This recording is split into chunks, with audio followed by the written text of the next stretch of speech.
এইটাই হলো একদিকে রোজা, আরেকদিকে হলো পূজা। এই রোজা এবং পূজা মিলে বাংলাদেশ, রোজা এবং পূজা মিলে ভাটি বাংলা। একজন মুসলিমের জন্য হিন্দুদের দুর্গাপূজাতে কোনোভাবে অংশগ্রহণ করা জায়েজ কিনা, অনুমোদিত কিনা?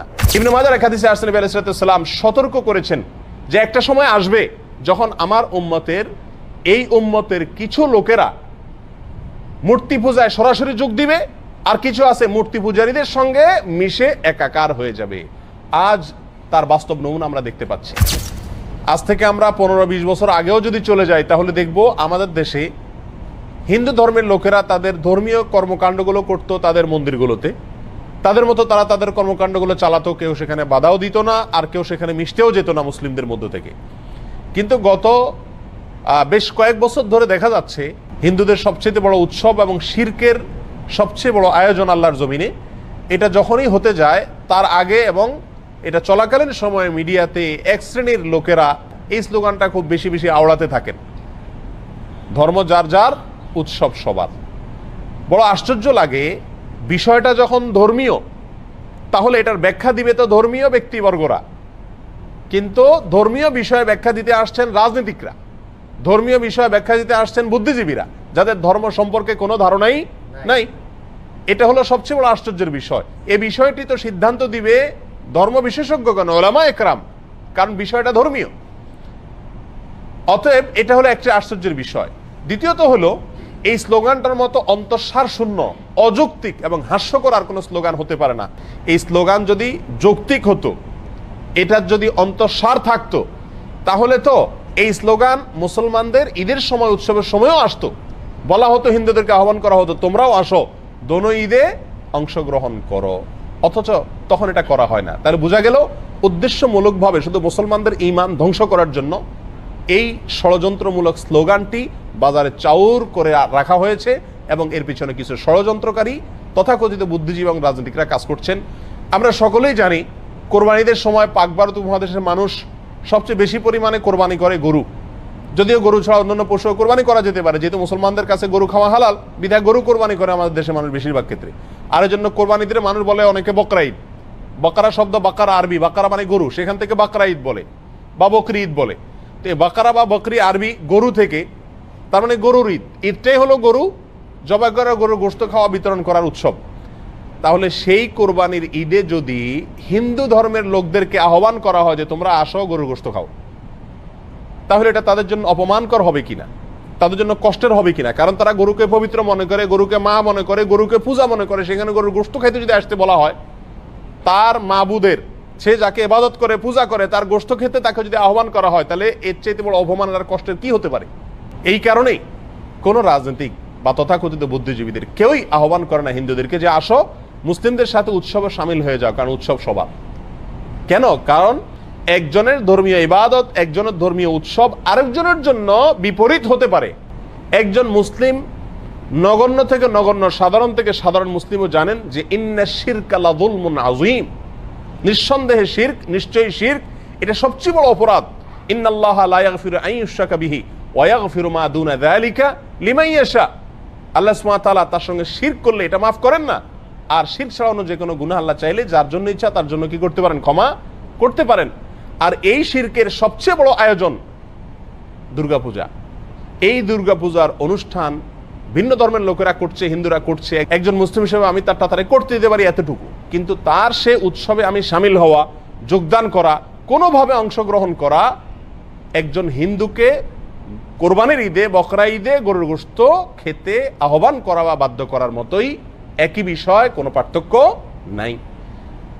হিন্দুদের যে ধর্মীয় অনুভূতির কথা চিন্তা করে কোরবানির ঈদে তাদেরকে গরুর গোশত খেতে আহ্বান করা হয় না, ঠিক একই চেতনা থেকে, একই চিন্তা থেকে, একই লজিক এবং যুক্তি থেকেই মুসলমানদেরকে দুর্গাপূজা বা হিন্দুদের এই সমস্ত পূজার মধ্যে সামিল হওয়ার জন্য আহ্বান করা উচিত নয়, অন্যায়, অন্যায্য, অযৌক্তিক এবং অন্তঃসার শূন্য আহ্বান এবং দাবি। সম্মানিত ভাই বন্ধুগণ, আমাদের দেশের যে রাজনৈতিক কালচার আছে, আমরা সবাই এটাকে খুব ভালো করে বুঝি। সেজন্য ডক্টর খন্দকার আব্দুল্লাহ জাহাঙ্গীর রহমানুল্লাহ একটি সুন্দর উপমা দিয়েছেন। তিনি বলেছেন যে আমাদের দেশটি রাষ্ট্রীয়ভাবে, সাংবিধানিকভাবে গণতান্ত্রিক দেশ। আর গণতান্ত্রিক দেশে প্রত্যেকটি গণতান্ত্রিক দল তাদের কর্মকাণ্ড পরিচালনা করবে, রাজনৈতিক কর্মকাণ্ড তারা করবে, কেউ তাতে বাধা দিবে না, এটা তাদের সাংবিধানিক অধিকার রাষ্ট্রের। সবাই যার যারটা করতে পারবে, এর মানে এই নয় যে এক দলের লোকদেরকে অন্য দলের লোকদের রাজনৈতিক কর্মকাণ্ডে সামিল হওয়ার জন্য, যোগদান করার জন্য আহ্বান করা হবে বা বলা হবে বা নির্দেশ দেওয়া বা উৎসাহিত করা হবে। এক্সাম্পল দিলে সহজে বুঝে আসবে। যদি বিএনপি কোনো প্রোগ্রাম করে, তাদের রাজনৈতিক প্রোগ্রাম, অথবা আওয়ামী লীগ কোনো তাদের রাজনৈতিক প্রোগ্রাম করে, একটা সভা করে, এর মধ্যে যদি বিপরীত দলের লোক, আওয়ামী লীগের সবাই যদি বিএনপির কোনো নেতা এসে যোগ দেয়, তাহলে সমাজের সব মানুষ বলবে এ লোকটা দালাল, এ লোকটা মুনাফেক, তলে তলে আওয়ামী লীগের সাথে হাত মিলেস। ঠিক না ঠিক? এটাকে কেউ ভালো চোখে দেখবে না, এবং কেউ বলবেও না যে না আওয়ামী লীগ আলারা বিএনপির সমাবেশে, বিএনপি আলারা আওয়ামী লীগের সমাবেশে আসেন। কেউ বলবে এই কথা? কেউ বলবে না। বরং বলবে যার যারটা শেষে করেন, সবাই সবারটা করতে দেন। এতটুকু উদারতা, এতটুকু এত উদার হয়ে যায় না যে একজন আরেকজনটাতে কি দিয়ে দেয়, যোগ দিয়ে দেয়, সামিল হয়ে যায়। তাহলে ধর্মের ক্ষেত্রে উদার হইতে হইতে আপনাকে এত উদার হতে বলছে যে কাপড় চোপড় সব খুলে আপনি একেবারে উলঙ্গ হয়ে যান? এটা তো উদারতা না, এটা হলো উদাসীনতা। ধর্ম সম্পর্কে, ইসলাম সম্পর্কে এটা হলো কি? পরিষ্কার উদাসীনতা। যে যে তার ধর্ম পালন করুক, বাধা দেওয়ার দরকার নেই। কিন্তু এর মানে তো এই নয় যে আমি মুসলমান হয়ে তার পূজাতে অংশগ্রহণ করতে চলে যাব, সেখানে সামিল হতে চলে যাব, পূজার অনুষ্ঠানে যোগ দেব, সেখানে গিয়ে চেহারা দেখাবো। এটা কোন মুসলমানের জন্য কি হতে পারে না? জায়েজ হতে পারে না। আল্লামা ইবনুল কাইয়িম জাওজী রাহিমাহুল্লাহ তিনি আহকামুজ জিম্মা কিতাবে সুনানে বাইহাকির বরাতে একটি বর্ণনা পেশ করেছেন ওমর রাদিয়াল্লাহু তাআলা থেকে। তিনি বলেছেন মুসলমানদেরকে লক্ষ্য করে যে তোমরা অমুসলিমদের কোনো উৎসবে যোগদান করতে যাবে না, সেখানে কোনো কিছুর জন্য যাবে না। কেন? কারণ যখন আল্লাহর জমিনে কোনো আল্লাহর অবাধ্যতা হয়, শিরকের কোনো আয়োজন হয়, তখন ওই জায়গাতে আল্লাহ লানত এবং গজব বর্ষণ হতে থাকে। ওই জায়গায় গেলে সে লানত এবং গজবে তোমাকেও পেয়ে বসবে, বিদায় সেখানে যেও না। ইবনে মাজার এক হাদিসে আসছে নবী আলাইহিস সালাম সতর্ক করেছেন যে একটা সময় আসবে যখন আমার এই উম্মতের কিছু লোকেরা মূর্তি পূজায় সরাসরি যোগ দিবে, আর কিছু আছে মূর্তি পূজারীদের সঙ্গে মিশে একাকার হয়ে যাবে। আজ তার বাস্তব নমুনা আমরা দেখতে পাচ্ছি। দুর্গা পূজাতে বহু মুসলিমরা চেহারা দেখাতে চলে যায় এবং তথাকথিত উদারতা দেখাতে চলে যায়। পাকিস্তান একটা দেশ, আমাদের একটা দেশ, পাকিস্তান থেকে আমরা পৃথক হয়েছি। পাকিস্তান তাদের জাতীয় দিবস পালন করে, আমরা আমাদের জাতীয় দিবস পালন করি, যে যে তারটা করে। আমাদের দেশে পাকিস্তানের এম্বাসিতে বসেও তারা তাদের জাতীয় দিবস পালন করে, আর আমাদের এম্বাসিও পাকিস্তানের ভূখণ্ডের মধ্যে বসে আমাদের জাতীয় দিবস পালন করে। কিন্তু কখনো কি শুনেছেন যে বাংলাদেশের সরকার বা বাংলাদেশের নেতারা পাকিস্তানের জাতীয় দিবসে তাদের সাথে মিশে একাকার হয়ে গেছে, তাদেরকে উইশ করতেছে? অথবা বাংলাদেশের জাতীয় দিবসে পাকিস্তানের নেতারা যোগদান করছে, উইশ করতেছে, এরকম শুনছেন? কখনো শুনেন নাই। কেন? কারণ উদারতার কথা বলি আমরা, যে যে তারটা করুক, ঠিক আছে, তাই বলে তারটাতে আমার মিশে যাওয়ার কোনো প্রশ্ন ওঠে না, কারণ তার সঙ্গে আমার বিরোধ আছে।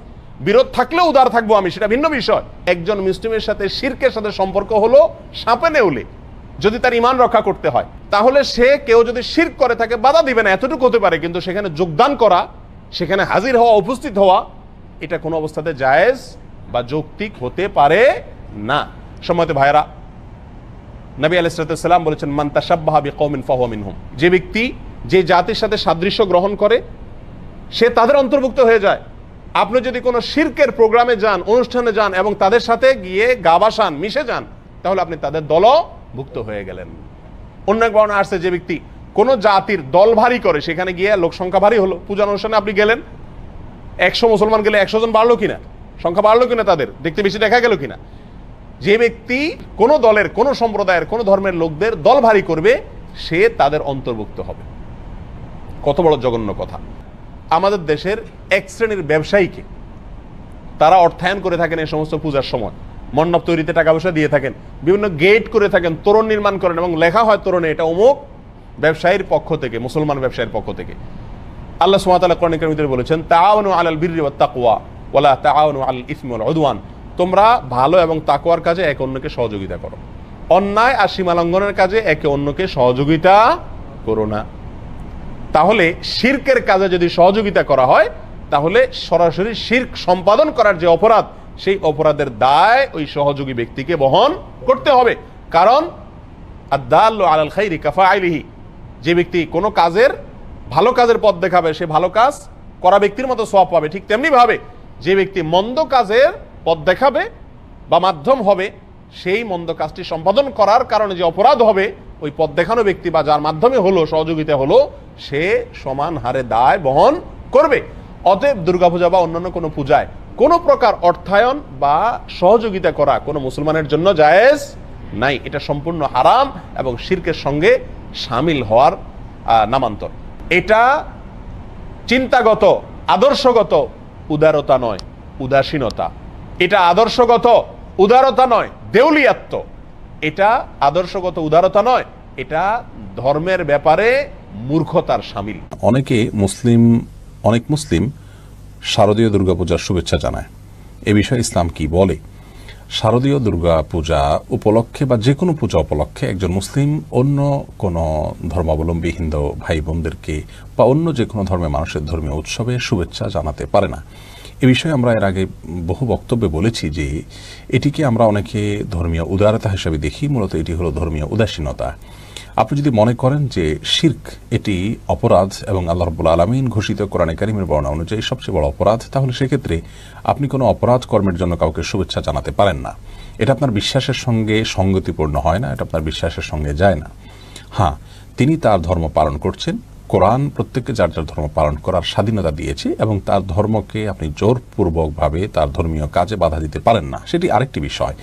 কিন্তু আপনি তার ধর্মীয় কাজে, তার পুজোর কাজে তাকে শুভেচ্ছা জানানো মানে শুভ ইচ্ছা জানানো, কল্যাণ কামনা চাওয়া, এটা আপনার শিরক, এটিকে অবৈধ, হারাম এবং আল্লাহর জমিনে সবচেয়ে বড় অপরাধ হিসাবে কোরআন যে ঘোষণা করেছে সেটাকে অস্বীকার করার নামান্তর।